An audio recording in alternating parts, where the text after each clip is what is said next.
같이 말씀 보겠습니다. 하나님 말씀 사도행전 9장 15절입니다. 신약성경 사도행전 9장 15절 한 절 말씀.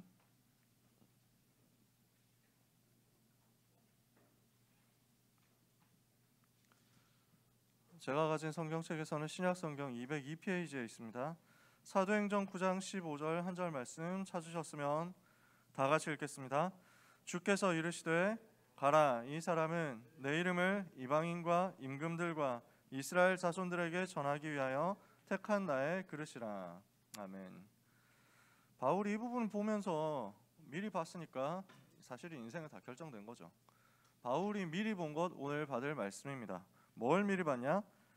나를 통해서 하나님이 이 일을 하시겠구나 하는 것을 미리 봤습니다.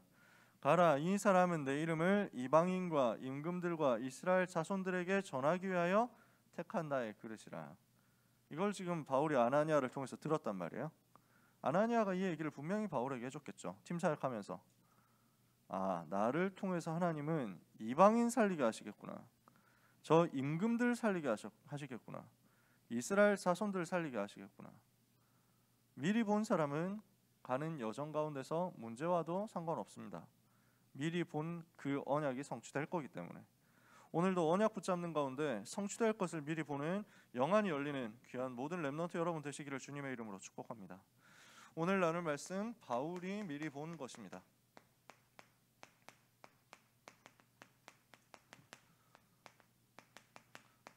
복음이 얼마나 능력이 있냐면요, 이 복음 받는 모든 사람은 변화됩니다. 복음 들어가면 다 변화되고 복음 들어가면 다 살아납니다. 이게 기독교 역사예요. 반별다락방하면서 고3 렘넌트들하고 그런 얘기를 좀 했는데, 그리스도 만나니까 전부 변화되더라고. 그리스도 만나니까 전부 변화되고 살아나더라고. 복음은 모든 것을 변화시키는 능력입니다.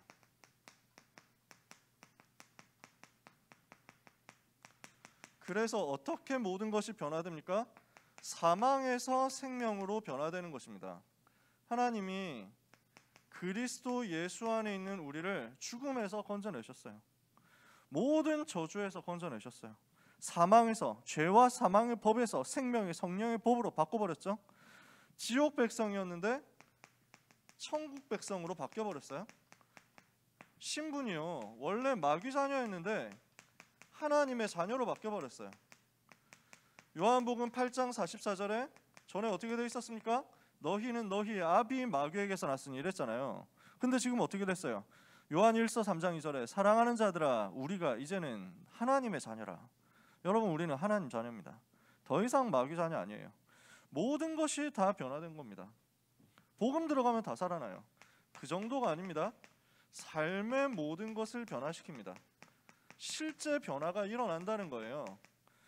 그래서 고린도후서 5장 17절에 보니까 그런즉 누구든지 그리스도 예수 안에 있으면 새로운 피조물이라.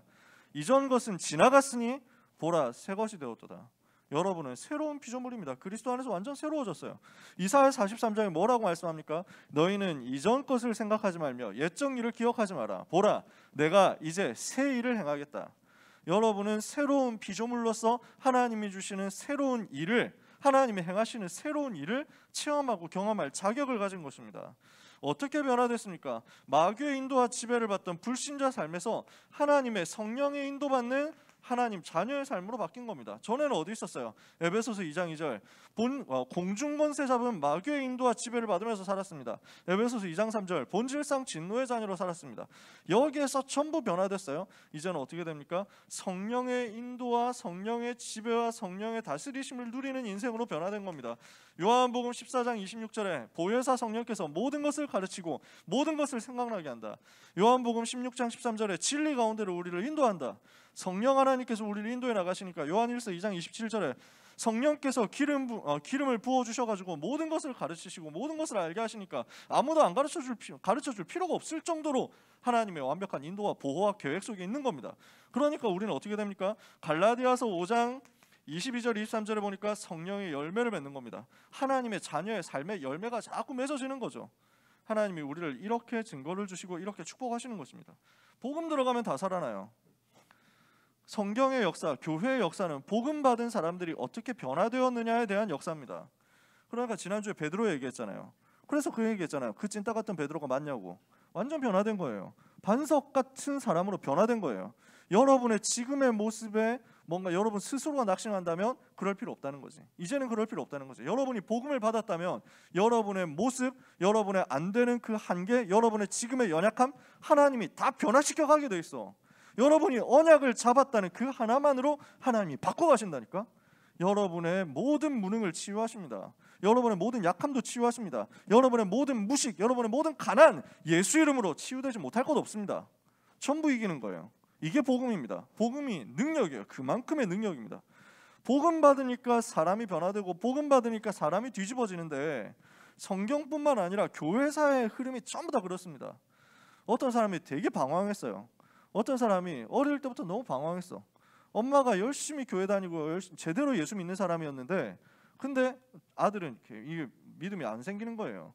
계속 방황하고 계속 타락하고 이러면서 기독교 조롱하는 쪽으로 가고 이방 종교 이교도의 그 가문 이교도 쪽으로 가가지고 거기서 박사가 돼가지고 거기서 교수가 돼가지고 그쪽 가르침을 전파하고 거의 딸뻘 되는 어린 여자하고 만나가지고 이상한 만남을 가지고 이렇게 해가지고 막 결혼하고 희한한 만남들이었다니까.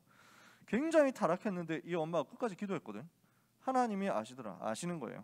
어느 날 이 사람이 변화되었는데 어느 날 이 사람이 충격받고 변화되었는데 인생이 뒤집어져가지고 나이 많아가지고 예수 믿었는데 초대교회 교회 흐름을 중요한 흐름을 만드는 사람이 됐어요. 신학을 정리한 사람이 됐어요. 어거스틴이라는 사람입니다. 이게 교회사에 그렇게 기록된 거야. 복음 받으니까 사람이 뒤집어지더라. 복음 받으니까 사람이 완전히 달라지더라. 한국 교회사에서요 반별 다락방에서 그 얘기했는데 김익두 목사님 같은 분은 원래 그 깡패 출신이거든요. 저작거리에 깡패 출신. 근데 복음 받고 완전 변화되어가지고 전도자 된 거예요. 한국 교회 그 이기풍이라는 분이 있습니다. 이분은 원래 그 평양에서 건달처럼 지내면서 그 돌 던지면서 싸움하던 사람이었거든요. 그 시대는 투석이라는 그 투전인가 투석인가 하여튼 막 그런 게임이 있었어요. 그래서 마을끼리 붙어가지고 돌 던지면서 싸우는 거야. 그러니까 뭐 이마 깨지고 하는 건 뭐 보통 일이고, 그래서 뭐 머리 깨지고 죽는 사람도 막 계속 나오고. 근데 그게 정기전이었다니까. 뭔가 서로 계속 그걸 가지고 그 경기를 한 거야. 마을 대 마을. 이 사람이 그거 선수였다니까. 돌 던지는 전문성이 있었어. 굉장히 갈등하고 방황하고 타락하는 가운데 서양 선교사님들이 왔다 갔다 하니까 기분 나쁜 거야. 저 선교사 저건 뭔데 이래가지고 막. 그래서 돌 던져가지고 머리 깼다니까. 근데 이 사람이 나중에 복음 받고 은혜 받고 변화되어 가지고 자기가 머리 깼던 그 선교사님 제자가 되어 가지고 그 선교사님 통해서 훈련 받아 가지고 한국 최초의 목사 7명 중에 한 명이 됩니다. 이기풍 목사님 제주도 선교사로 갔잖아요. 그 선교사님이 마포삼열이라고 사무엘 마펫이라는 선교사님. 하나님이 만드시고 하나님이 바꿔 가시는데 아무도 못 막습니다. 지금 교회사에 이런 사람이 꽉 찼어요. 이런 증거가 시간이 없으니까 다 얘기를 못 하지. 몇 명 더 얘기하고 싶은데 시간 갈까봐 참는다. 당장 류광수 목사님만 해도, 류 목사님 여기 친인척 안 계시죠?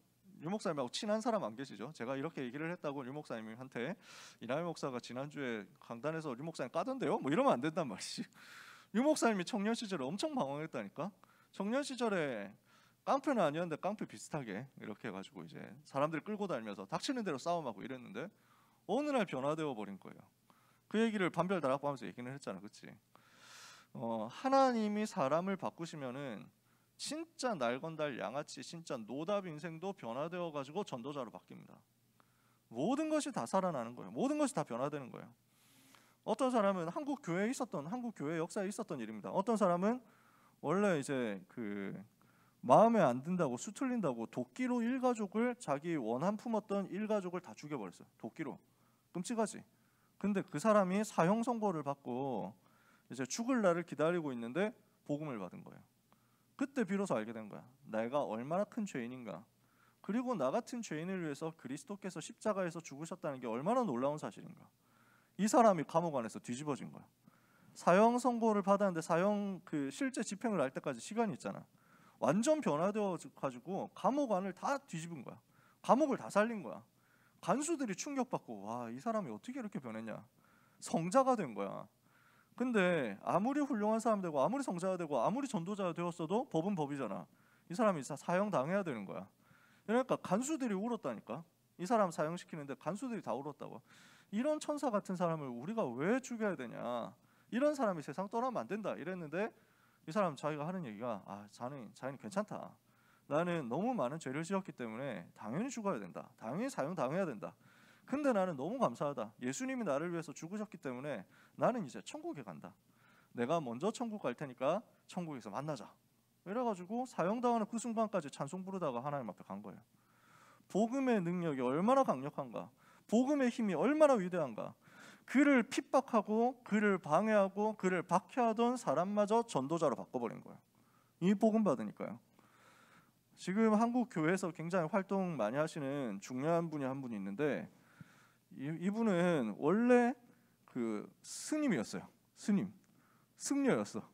그래서 그 동국대 불교학과 나와가지고 군대도 승려로 갔다 왔다가 마음에 굳은 결심을 한 거야. 기독교를 없애겠다. 기독교를 완전히 없애버리겠다. 한국에서 기독교를 지워버리겠다. 이런 각오를 하고 승려에서 돌아와가지고 사회 활동을 한 거야. 무슨 활동을 하느냐? 기독교를 반대하는 활동을 한 거야. 종교자유연구원 이런 걸 만들어가지고, 왜 연예인들이나 막 뭐 이런 사람들이, 또는 공무원 이런 사람들이 공식 석상에서 하나님께 감사드립니다, 뭐 하나님께 영광을 돌립니다, 이런 말 하는 것을 금지시키도록 막 이런 운동 자꾸 하고요.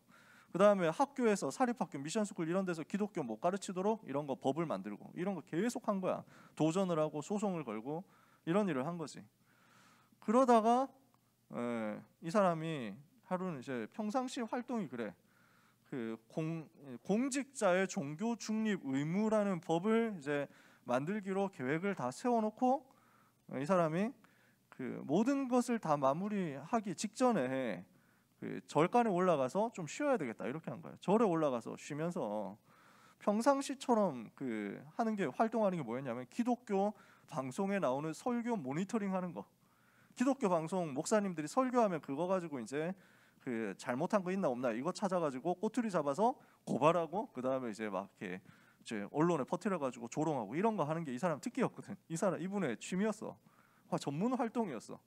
평상시처럼 그래가지고 TV 틀어놓고 기독교 방송 딱 틀어놓는데, 모든 사람은 죄인입니다 이랬더니 목사님이, 이러니까 죄인 웃기는 소리 하네 병신 뭐 이러면서 크크크 하는데 갑자기 자기가 쓰러진 거야. 갑자기 자기 온몸이 굳어가지고 쓰러진 거야. 이게 뭐지 하다가 내가 이대로 죽는 건가? 아무도 없잖아. 또 내가 이대로 죽는 건가? 순간 이 사람이 깨달은 거야. 진짜 내가 죄인 맞구나 깨달은 거야. 정말 나는 가능성이 없구나. 그럼 그때 자기도 모르게 고백이 나온 거야. 하나님 저를 살려주십시오. 자기가 그때까지 조롱했는데 하나님 저를 살려주십시오. 근데 이 사람이 그 자리에서 회복이 된 거야. 죽을 뻔했는데 살아난 거야. 그때 이 사람이 깨달은 거야.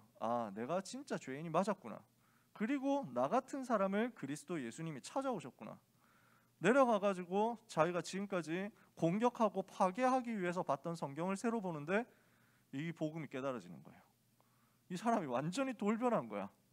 그래서 자기가 만들고 자기가 이제 시스템을 막 갖추려고 했던 그 기독교 없애는 그것과 이제 싸우는 거야. 어느 정도 이 사람 변화됐냐? 운전하고 가다가 길거리에 십자가 보이면은 눈물이 나가지고 운전을 못하는 지경까지 된 거야. 하나님이 나 같은 죄인을 사랑하신 게 너무 감사하고, 예수님이 나를 위해서 십자가에서 죽으시고 부활하신 게 너무 놀랍고 감사하고 너무 행복하고, 이래가지고 십자가 보이면 운전 그만하고 차 세워놓고 통곡하고 감사하고 그리고 또 가고, 이런 사람으로 바뀌어버린 거야. 제가 그분 간증이나 뭐 이렇게 글 쓴 걸 몇 번 봤거든요. 진짜 너무 뜨거워. 이래가지고 복음을 위해서 이 사람 생명 건 거야. 나 같은 죄인을 살려주신 이 하나님의 은혜를 위하여 나는 복음 전하는 일에 생명 걸겠다. 그래서 복음 지키는 그 사역하는 교수가 됐어. 지금 하나님이 그렇게 바꾸는 거야. 지금도 그런 일은 계속 일어납니다. 복음 받는 사람은 다 살아나요. 복음이 들어가는 개인 살아납니다. 복음이 들어가는 가문 가정 살아납니다. 복음이 들어가는 나라마다 살아납니다. 제가 그런 얘기를 지금 다 할 시간이 없습니다. 특히 뭐가 변화되느냐? 가치관도 변화돼요. 세계관도 변화되는 것입니다. 모든 것이 변화되는데 이 속에 이것도 들어있습니다. 고린도후서 10장 4절 5절에 보니까요, 우리의 싸우는 무기는 육신에 속한 것이 아니고 오직 어떤 견고한 짐도 무너뜨리는 하나님의 능력이다. 그래서 이 능력을 가지고 뭘 하는 것이냐? 모든 이론을 무너뜨리고 하나님 많은 것을 대적하여 높아진 것을 다 무너뜨리고 모든 생각을 사로잡아 그리스도에게 복종하게 한다. 하나님을 대적해서 스스로 높아지는 모든 지식과 모든 이론과 모든 이념과 모든 사상을 무너뜨리고 그 모든 생각을 사로잡아 그리스도께 복종하도록 만드는 것이다. 이게 가치관의 변화예요. 이게 하나님의 자녀가 복음 받았을 때 일어나는 세계관에 일어나는 변화예요. 지식에까지 변화되는 일이에요. 골로새서 3장 10절에 보니까 우리가 복음 받고 나서 하나님의 자녀가 되고 새 사람을 입었는데 이 새 사람 입은 것은 무엇을 말하느냐? 이는 자기를 창조하신 이의 형상을 따라 지식에까지 새롭게 하심을 입은 자니라. 하나님이 우리를 이렇게 바꾸신다고요. 세계관이 어떻게 변화되느냐면요, 전에는 세상 것이 전부인 줄 알았어요. 세상의 것이 대단한 줄 알았어요. 세상의 것이 위대한 줄 알았어요. 세상의 것이 가장 가치 있는 줄 알았어. 세상의 것을 위해서 살아갔어. 세상의 돈 벌기 위해서 살아갔어. 세상의 학벌을 위해서 살아갔어. 명예를 위해서 살아갔어. 더 높은 자리를 위해서 살아가는 거야. 근데 알고 보니까 이게 복음 알고 보니까 세상의 것이 필요하지만 세상에 오는 영적인 문제와 재앙을 해결을 못하는 거야. 이 세상의 것이, 세상의 지식이, 세상의 문화가, 세상의 가치가, 세상의 명예와 세상의 권력과 세상의 돈이 뭔가 살아가는데 필요한 것 같지만 그러나 세상에 다가오는 재앙을 막을 수 없고 오히려 이것 때문에 사단에게 종노릇하게 되더라. 이거를 알게 된단 말이야. 그래서 하나님이 그리스도를 보내셨구나 하는 것을 알게 되는 겁니다. 어떻게 우리의 가치관이 바뀌느냐, 어떻게 우리의 생각이 바뀌느냐, 복음 받으면 어떻게 달라지느냐. 세상의 것이 필요하지만 세상의 것으로 세상의 문제를 해결할 수 없고, 내가 지금까지 가치 있게 생각하고 내가 지금까지 훌륭하게 생각했던 그 세상 것이 이제는 나에게 가치가 없다. 그리스도가 나에게 최고 가치고 그리스도가 나에게 최고의 지식이고 그리스도가 나에게 최고의 보물이다. 그리스도 외에 나는 다른 모든 것들이 배설물이다. 결론이 답이 나는 거야. 요렇게 답이 나고 그리스도가 하나님의 지혜, 하나님의 능력이 그리스도 안에 다 있고 그리스도 외에 가치 있는 것이 없다, 이렇게 고백될 때요, 하나님이 무엇을 일으키느냐면요, 재창조를 일으킵니다. 무슨 말이냐? 그때 비로소 내가 가지고 있었던 세상 것 있죠. 내가 가지고 있었던 세상의 지식, 세상의 기능, 이런 것들이요, 내가 가지고 있는 모든 기능과 배경과 준비한 모든 것들이 세계복음화를 위해서 쓰임받게 됩니다. 이걸 보고 재창조의 역사라고 해요. 바울이라는 사람이 이 응답을 받은 거죠. 하나님은 여러분에게 이것을 지금도 일으키신다. 무엇을 말합니까? 여러분, 고린도전서 1장에 보니까 바울이 고백합니다. 유대인은 표적을 구하고 헬라인은 지혜를 찾는다. 그런데 능력도 지혜도 다 그리스도다. 오직 그리스도가 하나님의 능력이고 하나님의 지혜다. 이게 전도자 바울의 고백이에요. 골로새서 2장 2절 3절에 보니까 그리스도 안에 모든 지혜 지식의 보화가 감추어져 있다. 그리스도 안에 모든 것 다 있다. 골로새서에 보니까 그리스도는 마뉴시오, 마뉴 속에 계신다. 영어로 보면 쉽습니다. Christ is all. 그리스도가 전부, 그리스도가 모든 것. 오늘 여러분들이 복음 집중하고 복음 체험하는 가운데 이 시간에 잠깐 예배하지만 하나님의 나라가 임하게 될 것입니다. 잠깐 우리가 기도하고 복음 집중하고 예배하는데 그리스도가 전부라는 것이 발견되는 그 순간 여러분의 모든 현장의 문제는 무너지게 될 것입니다. 정말로 믿으시기를 주님의 이름으로 축복합니다. 바울이라는 사람이 그리스도를 만난 거예요. 그 순간 모든 것이 변화되었어요. 바울이라는 사람은 원래 어떤 사람이었냐면 굉장한 성공자였어. 굉장히 엘리트였어요. 어떤 사람이었습니까? 많은 배경을 가지고 있었습니다. 좋은 배경을 가지고 있었는데 길리기아 다소라는 문학도시의 시민이었습니다. 문학도시 그쪽 출신입니다. 타르수스라는 동네 출신입니다. 그러면서요, 유대 시민권자였습니다. 혈통적으로 완벽한 유대인이었기 때문에 유대 시민권 가지고 있었어요. 그리고 중요한 것이 로마 시민권 가지고 있었습니다. 그 시대 로마 시대의 로마 시민권자라는 것은 어마어마한 특혜를 말합니다. 굉장히 높은 신분을 말합니다.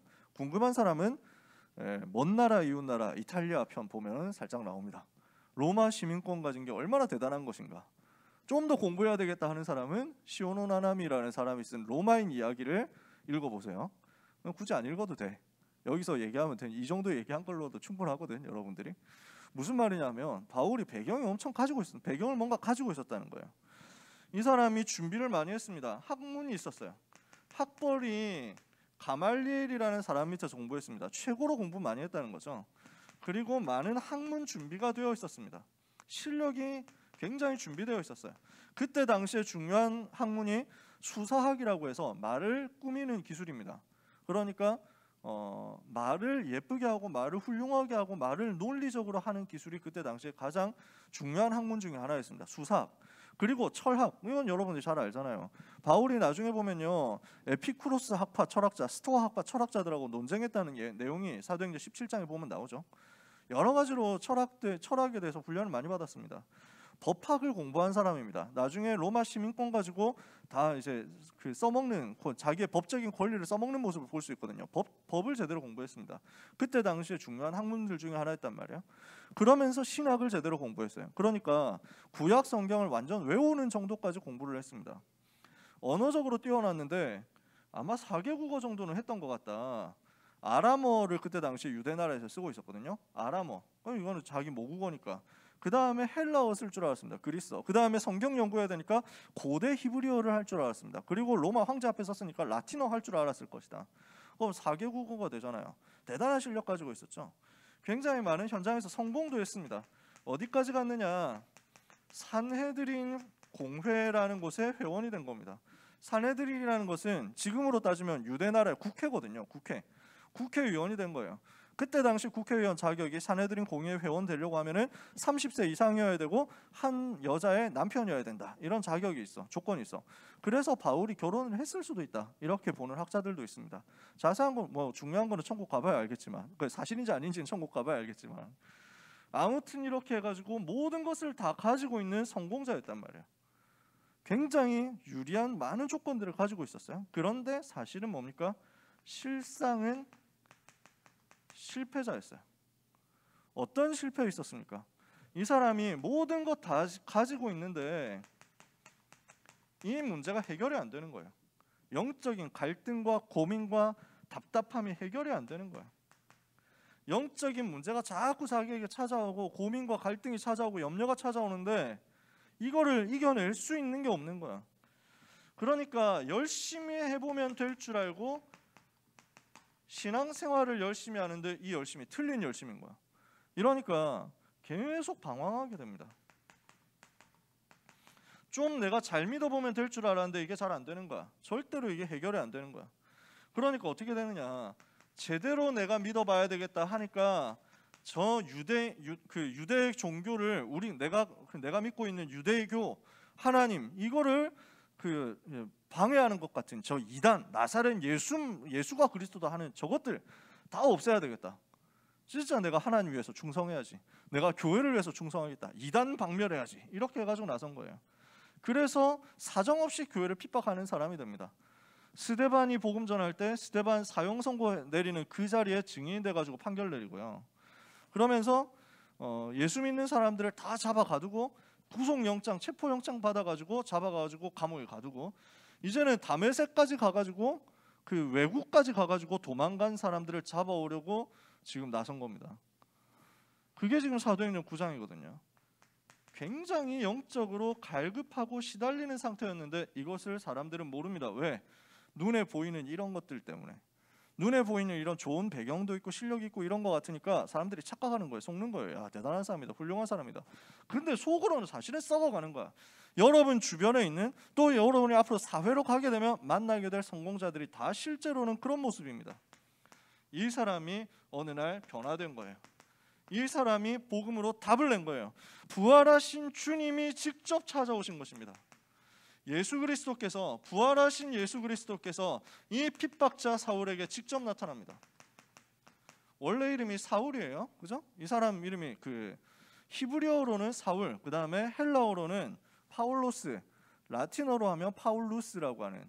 그래서 헬라어 라틴어 계열에서는 바울이라고 하고요, 히브리어로는 사울이라고 합니다. 이름의 뜻이 조금 다른데 중요한 건 아니에요. 그 이름의 뜻이 중요한 게 아니야. 왜냐하면 그때 당시 흔히 쓰는 이름이니까. 그래서 여러분들 중에서 막 영어 이름 가지고 있는 친구들 있잖아, 그지? 그러니까 한국에서는 내가 누구누구다 이런데 외국 가가지고는 난 마이클이야 뭐 이런 거 하고 똑같은 거야. 그래서 이제 예루살렘 가서 유대인들하고 만나면 나는 사울이야 뭐 이렇게 해가지고 외국인들 만나고 로마 사람들 만나면 나는 바울이야 뭐 이렇게 얘기를 하는 거지. 이런 바울입니다. 이런 사울입니다. 부활하신 주님이 나타나셔가지고 핍박하러 가는 예수 믿는 사람들을 잡아서 감옥에 가두고 죽이려고 하는 이 바울에게 주님이 나타나서 말씀합니다. 사울아 사울아 네가 왜 나를 핍박하느냐. 해보다 더 밝은 빛이 나와가지고 말 타고 가는데 다 쓰러진 거예요. 같이 가던 팀들이 다 쓰러졌어. 너무 눈부셔가지고 볼 수가 없어. 이 중에 주님의 음성이 바울에게만 들립니다. 사울아 사울아 네가 왜 나를 핍박하느냐. 주여 누구십니까? 나는 네가 핍박하는 예수다. 여기에서 끝난 거예요. 자기 나 같은 핍박자, 나 같은 박해자, 나 같은 방해자, 교회를 핍박했던 그런 모자란 사람을, 그런 죄인을 주님이 찾아오셔서 구해 주셨구나. 나를 이 멸망 상태 속에서 구해 주셨구나. 절대 불가능이었던 내가, 내 힘으로 절대 문제 해결할 수 없었던, 절대 불가능이었던 내가 하나님의 은혜로 절대 가능의 복음을 받았구나. 이게 바울의 평생의 감사예요. 나는 네가 핍박하는 예수다. 주여 누구십니까? 하는 그 질문 속에 이게 들어있는 겁니다. 나의 영적 갈등을 누가 해결해 줄 수 있습니까? 나의 고민과 갈급한 영적인 문제는 누가 해결해 줄 수 있습니까? 누가 나를 이 죄와 사망의 법에서 건져낼 수 있습니까? 이걸 가지고 이것을 해결할 수 있는 당신이 누구십니까? 그때 주님이 대답하는 거예요. 나는 네가 핍박하는 예수다. 여기에서 끝났습니다. 예수님이 바로 그리스도였구나.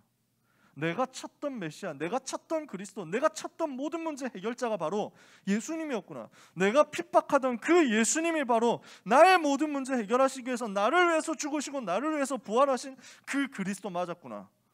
그러면 끝나는 거예요.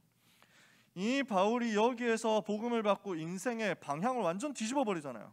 복음 막는 사람에서 복음 전하는 사람으로, 복음을 막기 위해서 생명 걸었는데 이제는 복음 전하기 위해서 생명 거는 사람으로.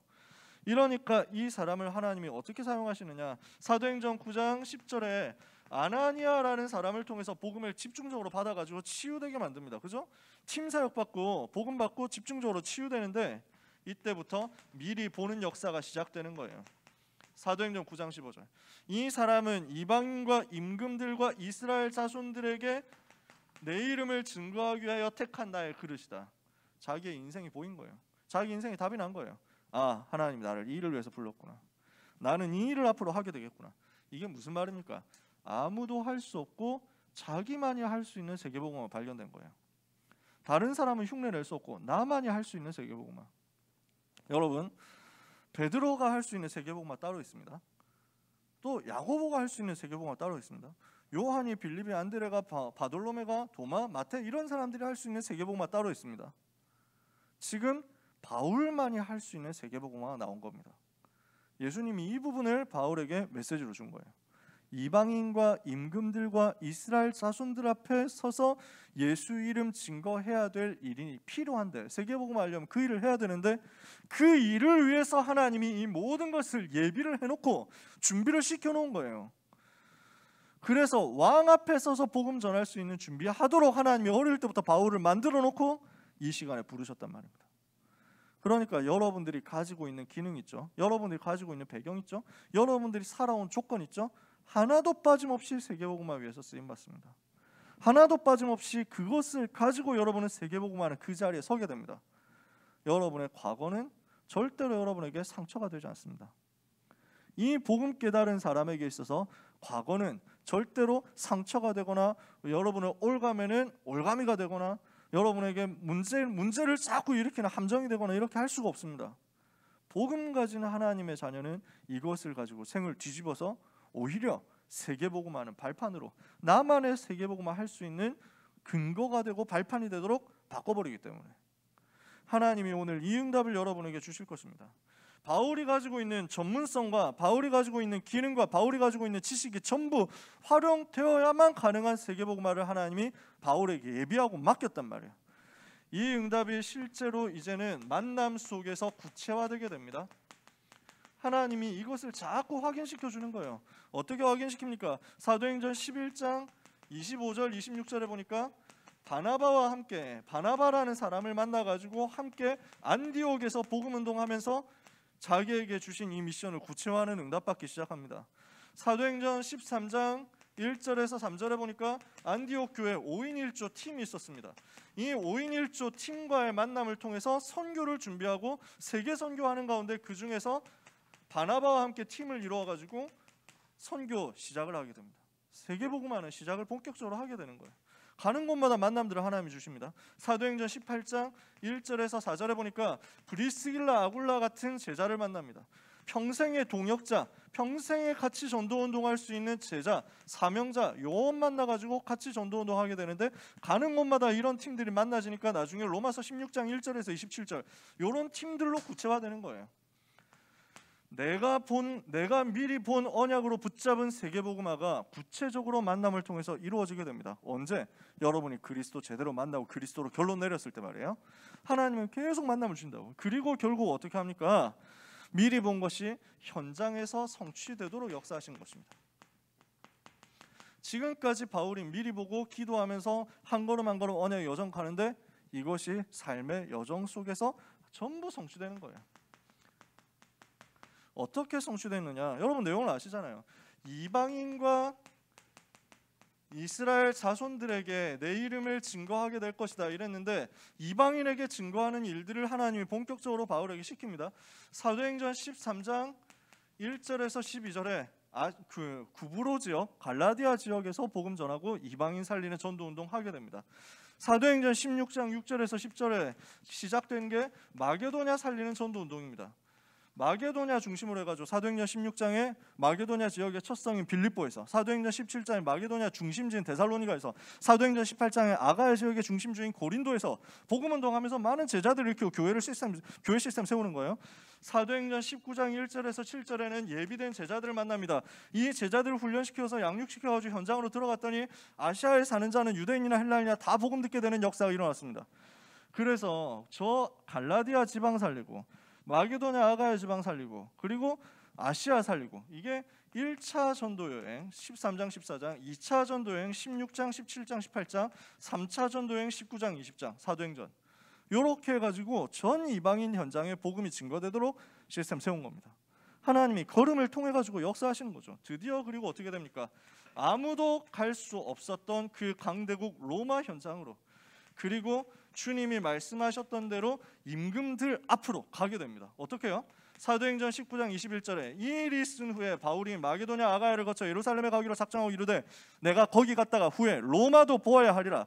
로마라는 현장을 본 거예요. 그러니까 이 부분을 확인시켜주잖아요. 23장 11절에 바울아 두려워 마라. 네가 예루살렘에서 나의 일을 증거한 것 같이 로마에서도 나의 일을 증거하게 될 것이다. 풍랑만 났을 때, 로마로 가는 배 안에서 풍랑만 나가지고 다 죽게 됐다 생각했을 때 주님이 천사를 보내가지고 바울에게 알려주잖아요.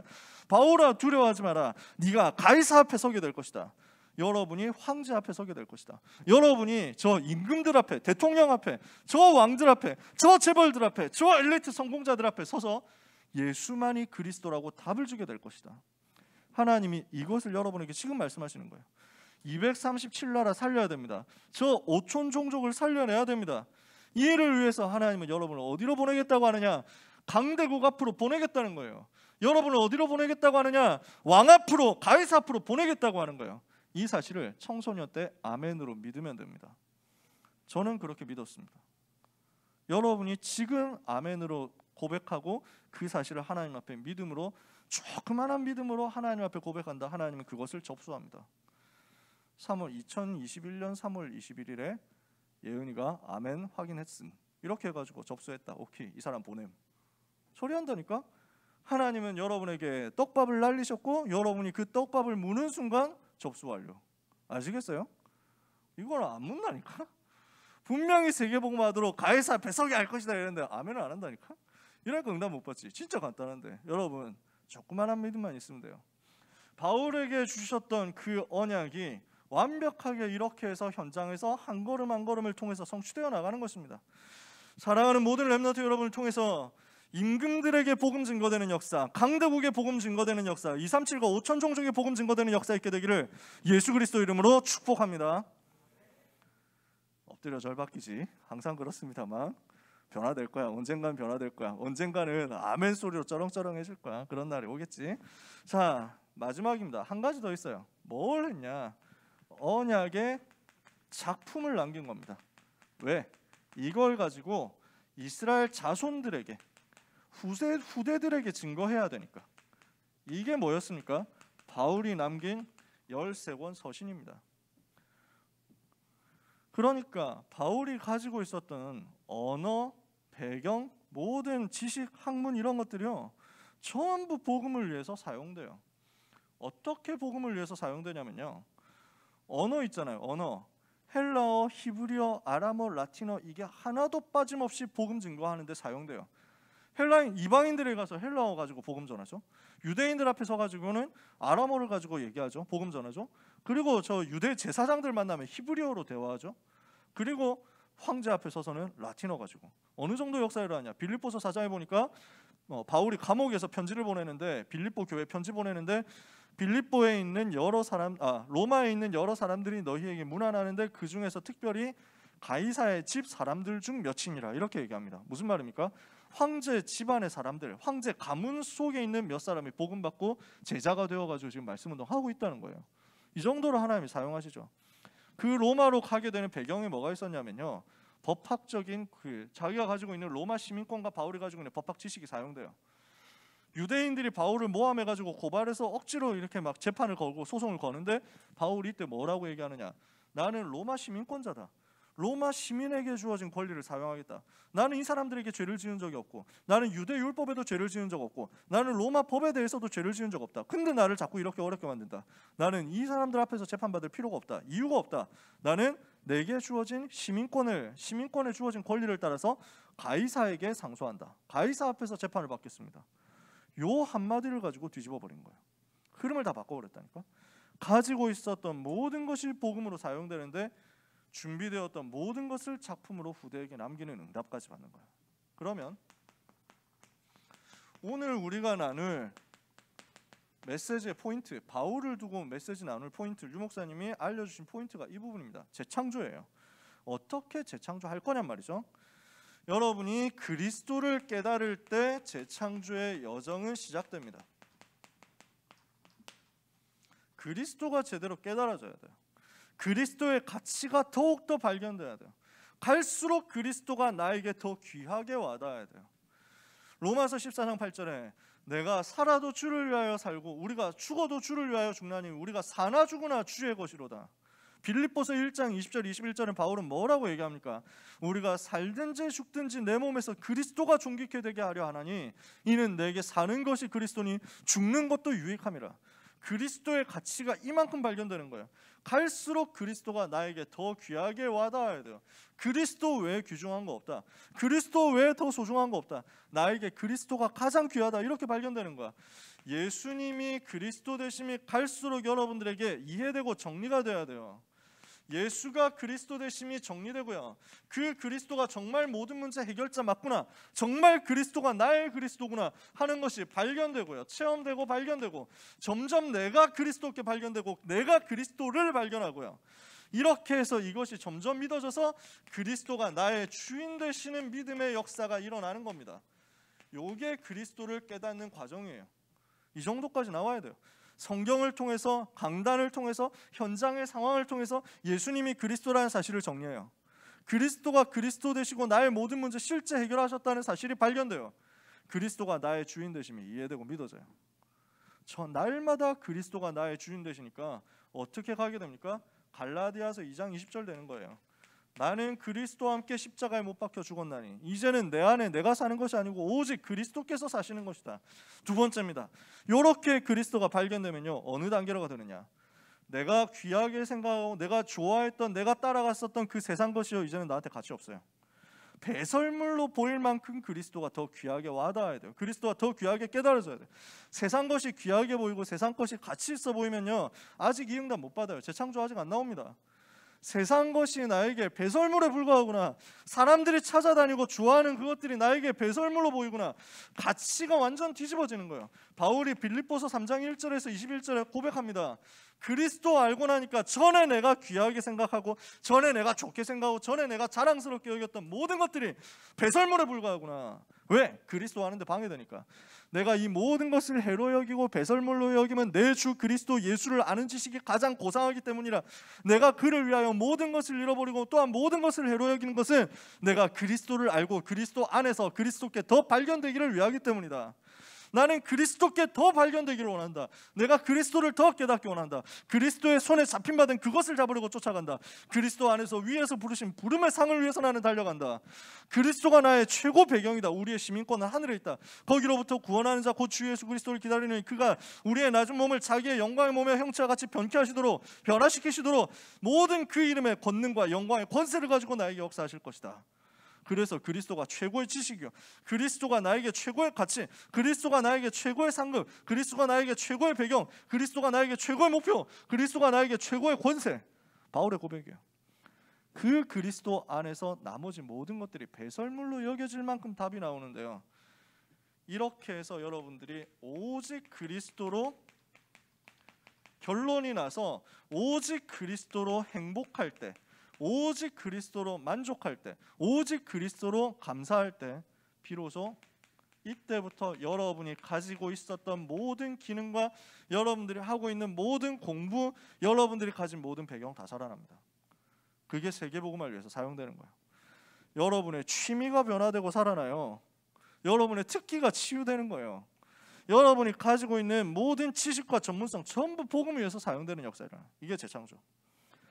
어떻게 재창조되느냐? 전도로 연결돼요. 여러분이 가지고 있는 취미 중에서 예를 들어서 덕질이다. 그러면은 이 덕질이 전도로 연결되는 날이 온다니까. 하나님이 그렇게 문을 여신다고.